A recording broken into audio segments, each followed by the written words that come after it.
रावलपिंडी की इडिल्ला जेल में पाकिस्तान तहरीक-ए-इंसाफ के चेयरमैन व साबिक वज़ीर आज़म इमरान खान और वाइस चेयरमैन व साबिक वज़ीर ख़ारजा शाह महमूद कुरैशी के खिलाफ साइफर केस की आज होने वाली समाअत की अंदरूनी कहानी सामने आ गई। ज़राए के मुताबिक इमरान खान और शाह महमूद कुरैशी पीटीआई वकला की आज अदम हाज़िरी से लाइल्म निकले और जज की जानिब से वकला की अदम हाज़िरी की निशानदेही पर चेयरमैन पीटीआई ने हैरानी का इजहार किया। ज़राए का कहना था कि जज अबूल हसनात ने चेयरमैन पीटीआई से कहा कि अदालत किसी खलल के बगैर समाअत चलाना चाह रही है, अब अपने वकला को कहीं समाअत को संजीदा ले। ज़राए के मुताबिक वकला की अदम हाज़िरी का मालूम होने पर इमरान खान ने नाराज़गी का इजहार किया। ज़राए बताते हैं कि अदालती कार्रवाई के दौरान इडिल्ला जेल के बाहर बम की मौजूदगी का भी जिक्र हुआ और जज अबूल हसनात ने इमरान खान को कहा कि अपनी ज़िंदगी खतरे में डालकर इडिल्ला जेल आता हूँ।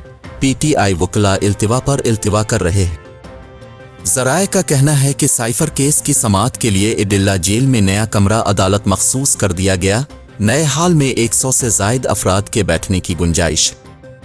ज़राए के मुताबिक पीटीआई वकला के एतराज़ पर जज ने नए कमरा अदालत के अहकामात जारी किए।